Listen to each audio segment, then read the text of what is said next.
माननीय Shri doctor K Laxman concern over the mismanagement at the Sabarimala temple Kerala. धन्यवाद उपसभापति महोदय। I speak in Telugu this subject, sir.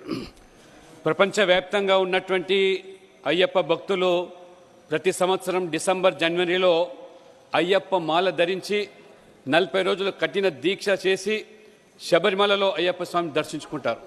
ముఖ్యంగా తెలంగాణ, ఆంధ్రప్రదేశ్, తమిళనాడు, కర్ణాటక, కేరళ నుంచి లక్షల సంఖ్యలో అయ్యప్ప భక్తులు మాలదారులై నిష్ఠతో శబరిమలకు వెళ్తే అక్కడ ఉన్నటువంటి ప్రభుత్వం కనీసమైనటువంటి సౌకర్యాలు కల్పించకుండా ఉదాసీనంగా వ్యవహరించి ఆ భక్తులు పడుతున్న అగచాట్లు ఇవాళ వర్ణనాతీతం. 20 గంటల పైగా దర్శనం కోసం నిరీక్షిస్తున్నా తొక్కిలాసటలో అనేక మంది ప్రాణాలు పోతున్నా ఈ చీమ పుట్టినట్టుగా ఈ ప్రభుత్వానికి, కేరళ ప్రభుత్వానికి లేదు. కేరళ ప్రభుత్వం అయ్యప్ప భక్తుల పట్ల కక్షపూరితంగా వ్యవహరిస్తున్నది. నిష్ఠతో దీక్ష చేసే అయ్యప్ప స్వాముల మీద లాఠీచార్జ్ చేస్తున్నది. ఇంతకంటే ఘోరం మరొకటి ఉండదు. అయ్యప్ప దర్శనానికి వెళ్ళినటువంటి 12 ఏళ్ల అమ్మాయి తమిళనాడు సంబంధించి పద్మశ్రీ చనిపోయింది. 15 ఏళ్ల రాజేష్ పిల్లై చనిపోయాడు. అయ్యప్ప భక్తులు కనీసమైన సదుపాయాలు, నీటి కొరత, ఆహారము, పారిశుద్ధం, అధ్వానమైన పరిస్థితి, సరైనటువంటి రవాణా వసతులు కూడా కల్పించకుండా ఇబ్బందులు పాలవుతున్నారు. ఈ యొక్క హిందూ వ్యతిరేక నిరంకుశ ఈ కేరళ ప్రభుత్వం ఈ యొక్క ప్రజలు గమనించి దాదాపు 2011లో కూడా మకర జ్యోతి జనవరి 14లో కూడా తొక్కిసాటలో 106 మంది చనిపోయారు. అయినా ఈ ప్రభుత్వానికి కనికరం లేదు.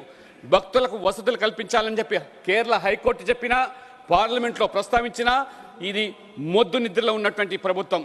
కాబట్టి ఈ కేరళ ప్రభుత్వం భక్తుల పట్ల చూపిస్తున్న వివక్షతను, సనాతన ధర్మాన్ని నాశనం చేయాలంటే ఏ యొక్క శక్తులతో వారికి ఊతం ఇచ్చే విధంగా ఈ ప్రభుత్వం వ్యవహరిస్తున్నది. హిందూ దేవాలయాల పట్ల నిర్లక్ష్యంగా వ్యవహరిస్తున్నది. గతంలో కూడా మొఘలులు, తురష్కులు, మీర్ కాసిం, ఔరంగజీబ్, మొహమ్మద్ గజనీ వంటి అనేక మంది దురాక్రమణదారులు సనాతన ధర్మాన్ని అంతం చేయాలని చెప్పి చూశారు. కానీ ఆ దాడులు, దారుణాలు, అగైత్యాలకు ఒడిగట్ట తప్పితే ఆ దాడులన్నీ ఎదుర్కొని నిలబడేటువంటి భారతీయ సనాతన ధర్మం, ఆ సనాతన ధర్మం శక్తి ఇవాళ ప్రపంచాడుతున్నది. హిందూ ధర్మాన్ని, సనాతన ధర్మాన్ని అంతం చేయాలని చూసిన వాళ్ళంతా అంతమయ్యారు. కానీ ఈ యొక్క సనాతన ధర్మం కానీ నిత్య నూతనంగా వ్యవహరిస్తున్నది. కాబట్టి ఈ యొక్క ధర్మం విజయాలుతుంది. హిందువుల్లో ఆధ్యాత్మిక భావన పెరుగుతుంది, ఆధ్యాత్మిక శక్తి పెరుగుతూ ఉన్నది.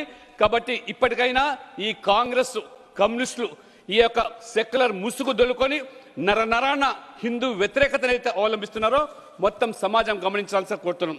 ఈ సందర్భంగా నేను కేంద్ర ప్రభుత్వాన్ని విజ్ఞప్తి చేస్తూ ఉన్నాను.